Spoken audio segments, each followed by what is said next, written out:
Le acaban de notificar que seguramente usted va a ser suspendido de su cargo en pocas horas. Sí, correcto. Me acaban de llamar por teléfono que me tengo que notificar de la iniciación de un sumario, cosa que ya se había anunciado llamativamente hace unos días por otros medios de prensa. Estamos con el abogado del fiscal Enrique Viana, el doctor Gustavo Salles. ¿Qué comentario nos puede hacer sobre el fiscal haya sido cesado de sus funciones o suspendido? El fiscal Enrique Viana se plantó frente al poder, un poder que tiene como objetivo la entrega de la nación, el avasallamiento de las instituciones, fundamentalmente el dominio de la justicia a través del dominio del Ministerio Público, el sumario con separación del cargo y suspensión de medio sueldo. Es una medida ejemplarizante para el resto de los fiscales. Es mostrarle al resto de los fiscales, cuando hay uno que se planta y defiende independencia técnica, defiende soberanía, defiende república, le pasa esto. Lo sacamos del medio. Y hace unos días también se había anunciado que la Suprema Corte de Justicia admitió formalmente estudiar un recurso que usted había presentado sobre la inconstitucionalidad de la ley que nosotros llamamos de Aratirí, la ley 19.156. Sí, la 19.126 es 126. La ley de minería de gran porte. En efecto, nosotros allá en octubre del año pasado habíamos presentado una inconstitucionalidad por vía, lo que se llama una inconstitucionalidad por vía de excepción, lo que debió tramitarse rápidamente en una semana, debió estar en la Suprema Corte de Justicia, demoró 8 meses en ser aceptado, ¿no? Las demoras no han tenido justificación, más allá de que se presentó un recurso por parte del Ministerio. El empecinamiento de las señores juezas que intervinieron en el asunto de negarse de darle vía a esta inconstitucionalidad es bastante notorio. Pero bueno, son partes de los gajes del oficio. A veces uno tiende a la fantasía, me incluyo también, de creer que porque tenemos un derecho escrito en la Constitución, nada menos, y sobre todo con niveles de exigencia muy altos. Nosotros tenemos uno de los niveles de exigencias ambientales más altos de América Latina, no tengo la menor duda. Estableciendo una norma prohibitiva de causar daños graves al medio ambiente, estableciendo desde el 2004 la reforma del agua, elevando la protección del agua a un nivel de exigencia muy importante. Enumeramos en especial 3 grandes capítulos que supone la ley por las cuales entendemos que es inconstitucional, y esas inconstitucionalidades se reflejan obviamente en violación, en atentado de determinadas normas del texto constitucional. Un primer capítulo refiere a que esta es una ley con nombre y apellido, eso se ha dicho normalmente. Esta ley 19.126 se la conoce más por la ley Aratirí que por el propio nombre que se da a la ley de minería de gran porte. La ley fue producto de una negociación con la empresa. La empresa, previo a ser presentado el proyecto, fue consultada en un sinnúmero de oportunidades. ¿Qué significa que una ley tenga nombre y apellido, que sea una ley a la medida o una ley para el caso concreto? Bueno, significa violar la naturaleza de toda ley en un Estado constitucional y democrático. Las leyes en un Estado republicano y democrático son normas generales y abstractas. Normas generales y abstractas dirigidas a un número indeterminado de personas. Todo lo contrario a lo que es esta ley. Es una ley dirigida a favorecer los intereses lucrativos económicos de una inversión. Cuando se dictan este tipo de leyes, son naturalmente violatorias del principio de igualdad, porque cuando usted obtiene determinados privilegios y prebendas, es en desmedro de los derechos de los demás. Cuando esta empresa con esta ley obtiene lo que ellos llaman una seguridad y estabilidad jurídica, es en perjuicio de la seguridad y estabilidad jurídica del resto de los habitantes. Cuando esta industria obtiene este blindaje jurídico que le otorga la ley con todas las demás concesiones que ha ido obteniendo, obtiene algo que los demás no pueden obtener. Y esas cosas que obtiene, ese blindaje jurídico, es en perjuicio de los derechos de los demás. Si esta empresa obtiene esa especie de estatuto feudal, es para poder contaminar y depredar en el espacio terrestre que se le va a asignar, en perjuicio de los otros que sufren la contaminación y la depredación, de todos los demás integrantes de los habitantes de la República. En un segundo capítulo de estas inconstitucionalidades, nosotros reflejamos lo que supone violar la segunda oración del artículo 47 de la Constitución. Cuando la Constitución establece un deber de abstención de causar daños graves al medio ambiente, establece una prohibición.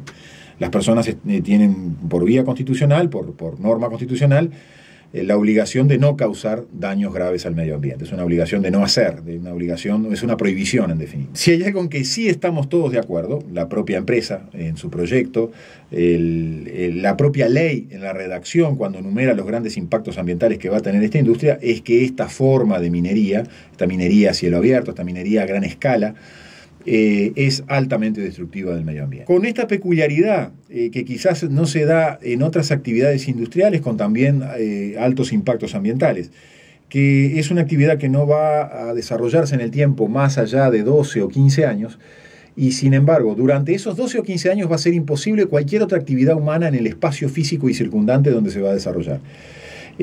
Pero también va a ser imposible cualquier otro tipo de actividad humana 200 o más años después que ellos se retiren y abandonen el espacio físico ese que van a ocupar. Este tipo de minería, que tiene que ser excepcional, se tiene que desarrollar en espacios que en los hechos la vida humana sea casi imposible. Llamémoslo montaña, llamémoslo desiertos, ¿no? Y no en una llanura, en un bioma pampa. Lo que no vale, y aquí está un poco el aspecto de la segunda inconstitucionalidad, es esquivar la Constitución.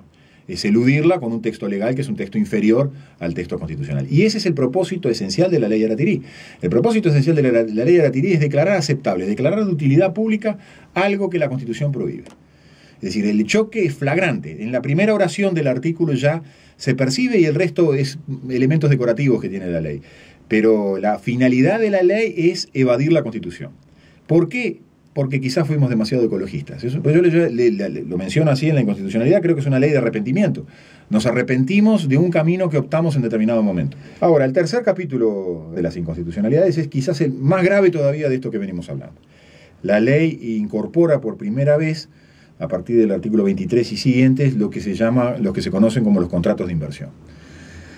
Los contratos de inversión, ¿qué son los contratos de inversión y qué significa? Muy poco se habla de esto, lamentablemente me duele profundamente, por ejemplo, que en la Facultad de Derecho no se hable de los contratos de inversión. Es una de las cosas, yo hice toda mi carrera en la Universidad de la República, en la Facultad de Derecho, y lamentablemente de estos temas no se habla. Los contratos de inversión suponen un condicionamiento de la voluntad del Estado, un condicionamiento de los tres poderes del Estado, hechos por uno solo de los tres poderes del Estado, el Poder Ejecutivo, y en nombre de todos nosotros. La ley lo que hace es habilitar un cheque en blanco, es decir, la ley habla del contrato de inversión, anuncia algunas de las cláusulas que va a tener el contrato, pero el resto, la letra chica y la letra grande del contrato va a ser redactado por una empresa privada. Y ella va a ser la que va a poner las condiciones al Estado, es decir, a todos nosotros, para que se beneficie su inversión y su proyecto. Esto es muy grave, porque cuando un Estado, mediante un contrato, se compromete frente a una empresa extranjera, las consecuencias son lo que se llama la internacionalización del contrato.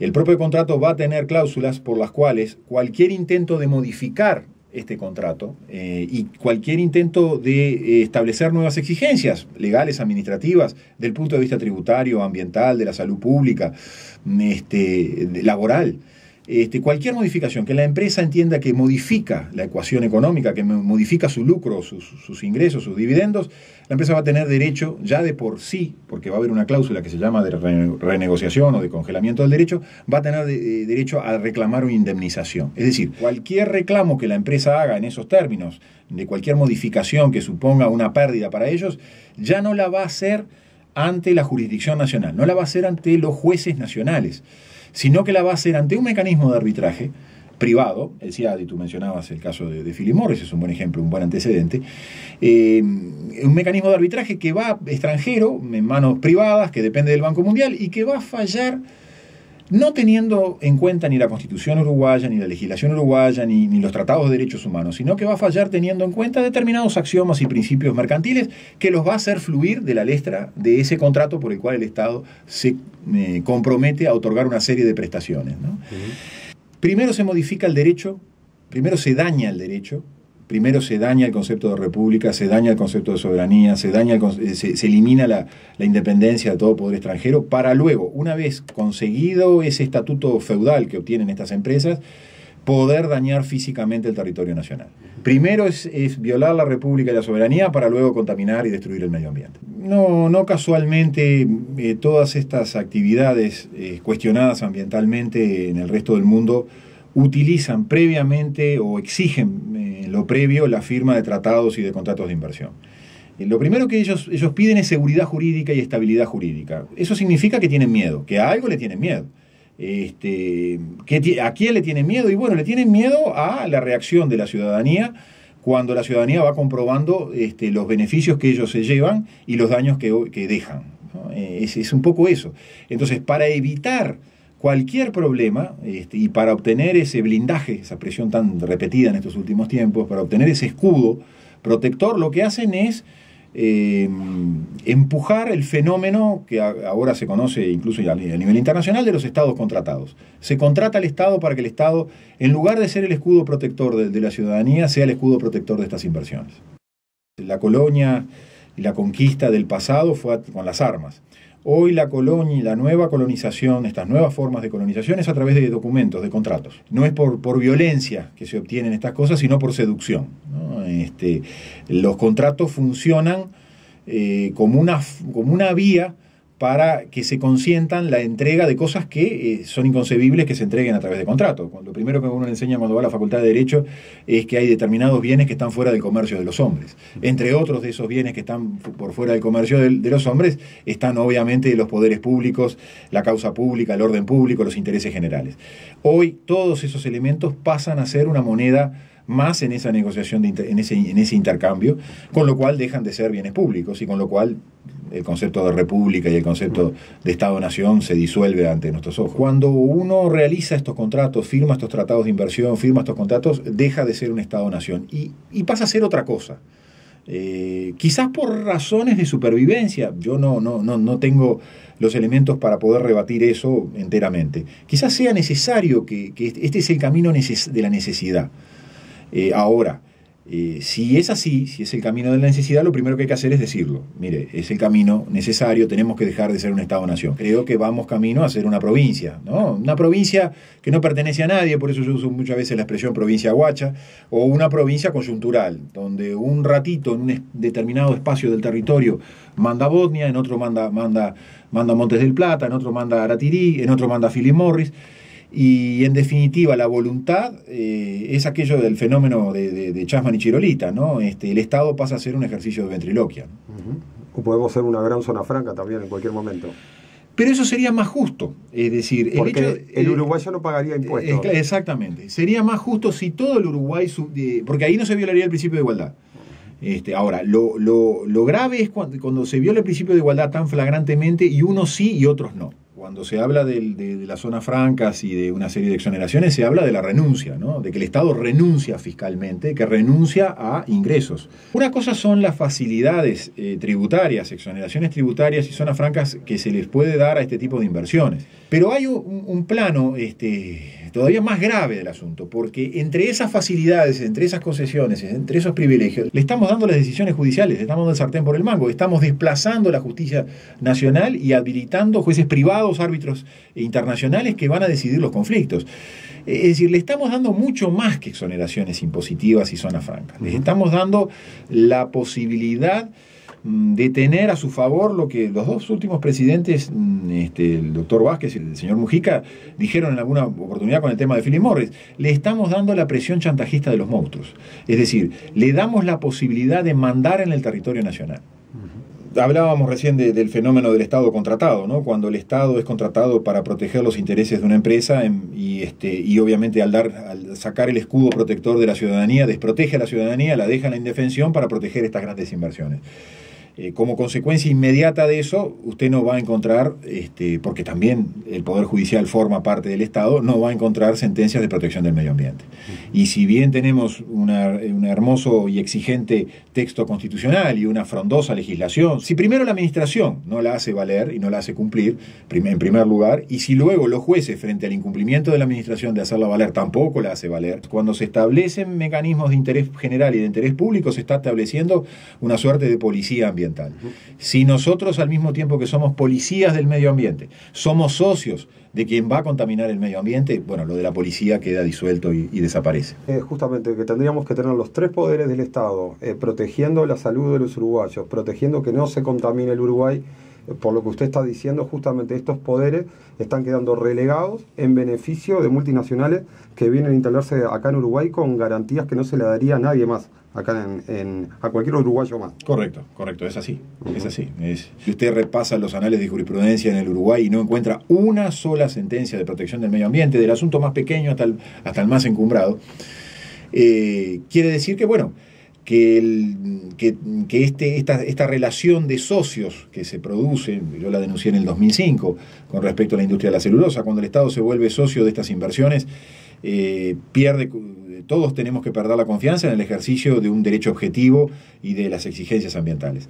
Dentro de esa situación de socios nos vemos involucrados todos. En última instancia, el propósito central es violar el principio de igualdad.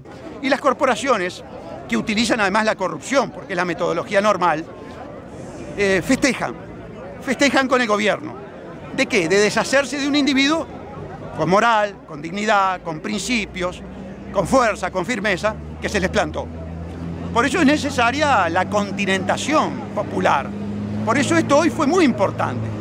Por supuesto que se necesita mucho más uruguayos movilizados, muchos más jóvenes movilizados, porque en definitiva Viana está defendiendo las futuras generaciones, porque cuando uno se planta frente a las corporaciones extractivistas como Aratirí, o las sojeras, o las forestadoras, está defendiendo futuras generaciones, porque esta gente viene por los recursos naturales, a confiscar los recursos naturales de las futuras generaciones. Es un fiscal que molestaba, y por lo tanto es un fiscal que lo quieren sacar del medio.